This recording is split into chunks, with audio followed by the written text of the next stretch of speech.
Hello and welcome back to an episode of Generation Films. My name is American Ben, and today I want to do a final video on the Book of Boba Fett Season 1 by breaking down some of the titular character's worst decisions as Daimyo of Mos Espa. I think this is an interesting topic to close out on because, well, there's been such varying sentiments about the portrayal of Boba in the show. Is he too nice to be Boba Fett? Are his actions reflective of a typical Mandalorian bounty hunter? Is he too much like Din Djarin to justify getting his own show? And of course, do his decisions as a leader make any sense? Are just some of the questions Star Wars fans asked about Boba during the course of the first season of the Book of Boba Fett.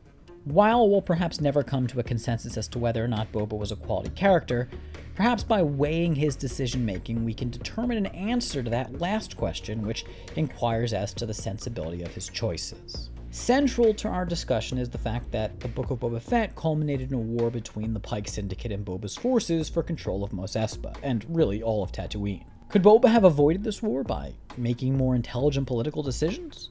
Or, if that question is too difficult to answer, was there at least a way he could have better prepared to confront the Pikes?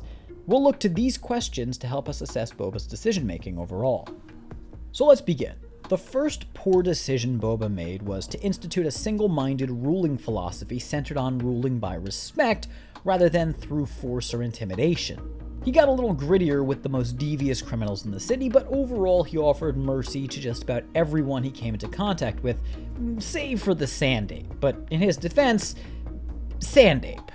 I think that having optimism about people is a trait of a strong and noble ruler, and this is true of Boba. In order to rely on the word of the leaders of the various criminal groups in Mos Espa and to spare those who turned against him, he had to have faith that there's good in all beings, a sort of Jedi-like belief.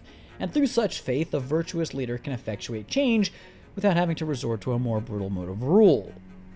However, like the Jedi, I can't help but wonder if Boba was just too fanatical in his belief. Though that word is a bit hyperbolic here. Rather, I wonder if he took his faith in others too far. By peacefully engaging with the nefarious denizens of Mos Espa and showing mercy to his would-be assassins time and time again, I tend to think he projected weakness to his enemies. That is, he left himself vulnerable to betrayal and having his kindness used against him. He didn't use aggressive tactics to compel the gang leaders of his city to the negotiating table. Rather, he showed deference towards them. He took them at their word that they wouldn't get involved in his fight against the Pikes. I mean, here he wasn't dealing with some misguided youths. He was engaging with unabashed murderers, and when Boba went soft on them, they saw someone they could take advantage of, and they did. I think that by exerting a bit more authority and laying out clear consequences, not just for staying out of the fight, but for not taking his side, he might have been able to sway the gangs into his army. Instead, he let them choose for themselves what to do, allowing them to remain neutral, and did so while maintaining a self-sacrificial ideology that would see him martyr himself before an overwhelming enemy, no allies at his side if need be. I know that the Mandalorian Code is partly at fault for his recklessness, but perhaps for this reason, Mandalorian bounty hunters don't make for the best rulers. I'm not even sure that we can say that Boba's rule through respect philosophy was all that virtuous either. It was his job to protect the people of his city and rid it of its more depraved elements. One cannot respect their populace at large by respecting those who seek to harm it. The next mistake he made was that he really made no effort to establish a presence in the city. Now, I know that he literally went down to the people and walked the streets of Mos Espa, but what did he do to establish his rule in the city? I feel as if the only domain over which Boba truly held absolute sway was his palace, beyond which he wasn't really in control of much territory at all. During his reign as daimyo, the various districts that composed Mos Espa remained divided up between the different criminal factions in the city, and I see no way that this was less true with Boba at the de jure helm of the land. Boba did establish a semi-credible threat of force while ruling Mos Espa, I suppose, but I'm not sure this factor changed anything about the power dynamics in the city. The criminal factions already held each other in check by force, and the only malevolent organization Boba confronted was an external threat, the Pike Syndicate. Now, what does not exerting control over any one district of the city mean for Boba Fett's ability to rule? Well, most obviously, he probably couldn't do much to enforce his edicts. But worse, when it came to defending the city against, say, the Pikes, he didn't have free access to the city's various facilities, such as its starport. He had no real military presence situated throughout the city that could maintain order or police and protect the populace. Maybe the show, rushed as it was, just didn't show us the extent of Boba's power. But down to the final fight, it certainly seemed like he never assembled much more than a small gang of ruffians to make up his defense force. The next mistake Boba made was that he actually didn't try to revitalize Mos Espa's economy and industry. Scholars of Tatooine will know that the Mos Espa we witness in the Book of Boba Fett is well beyond its glory days, when the city featured a booming market, albeit one rife with gambling and illicit activity. And during the course of its decline, following its occupation by the Empire and subsequent restrictions on gambling, Mos Eisley became more of the hotspot for business. More than anything, I think Boba should have focused on restarting the pod racing industry in Mos Espa, the attraction that not so long ago made Mos Espa the center of civilization on Tatooine. And better yet, while the money the local gangs derived from their under-the-table dealings in pod racing would further empower the criminal entities in Mos Espa, it would also provide them with a cash cow that they'd want to keep healthy, and they thus would have an incentive to help Boba secure the city from external threats. Boba was quick to exert his moral philosophy on the city, but he did almost nothing in the way of fixing its economy or bettering the quality of life for people there by providing more opportunity. I think he exemplified the well-intentioned, good-natured leader who is completely inept at solving problems. Boba's next mistake was that he took to the streets in the fashion that he did. Don't get me wrong, I like that he brought himself down to the level of the people to show that he isn't above them, and so he could connect with them. However, Mos Espa in his time was overrun with dangerous figures and organizations.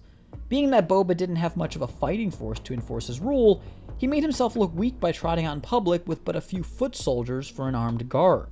By remaining out of the public eye a bit more, he could have at least maintained a sense of mystery and the illusion that his power was greater than it actually was. And worse yet, while out and about, he'd frequent one specific spot, a cantina called the Sanctuary.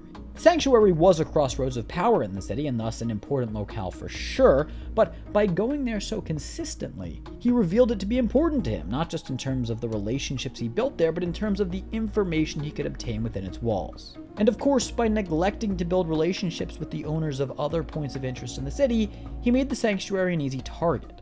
The Pikes knew that if they blew it up, he'd show up and they'd be able to corner him. By the way, if you haven't picked up on it already, obviously one of Boba's greatest mistakes was to put little effort into building an army or police force.